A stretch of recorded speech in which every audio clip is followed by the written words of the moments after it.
ایک گاؤں میں ایک بوڑھا کسان رہتا تھا جو نہایت محنتی اور صابر انسان تھا۔ اس کے پاس ایک خچر تھا جو کئی سالوں سے اس کے کام آ رہا تھا۔ خچر اب بوڑھا ہو چکا تھا لیکن کسان اسے بہت عزیز رکھتا تھا۔ ایک دن خچر غلطی سے ایک گہرے کنویں میں جا گرا۔ جب کسان نے خچر کی چیخیں سنی تو دوڑا آیا اور کنویں کے کنارے جھانک کر دیکھا۔ خچر نیچے کھڑا بے بسی سے اسے دیکھ رہا تھا۔ کسان کو بہت افسوس ہوا۔ اس نے خچر کو نکالنے کی ہر ممکن کوشش کی۔ کنواں اتنا گہرا تھا کہ خچر کو باہر نکالنا ممکن نہیں لگ رہا تھا۔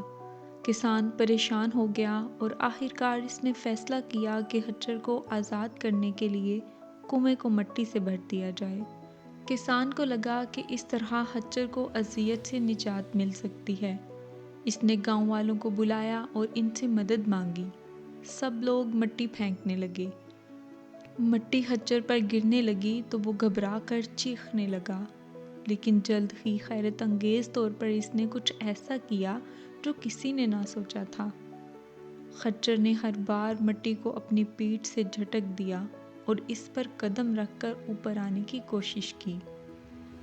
گاؤں والے مسلسل مٹی ڈالتے رہے اور خچر اپنی پیٹھ جھٹک کر اس پر قدم رکھتا رہا۔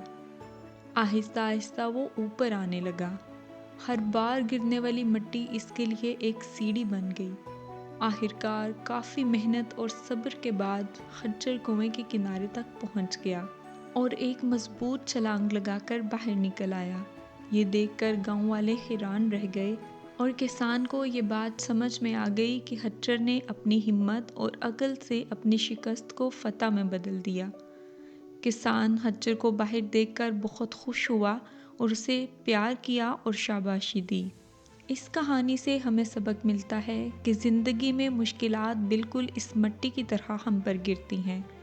اگر ہم ان سے گھبرا جائیں اور ہار مان لیں تو وہ ہمیں دبا دیں گی، لیکن اگر ہم ہر مشکل کو جھٹک کر اس پر قدم رکھنا سیکھ لیں تو وہی مشکلات ہمیں بلندی کی طرف لے جا سکتی ہیں۔ ضرورت اس بات کی ہے کہ ہم ہمت اور حوصلہ قائم رکھیں اور ہر چیلنج کو ایک موقع سمجھیں۔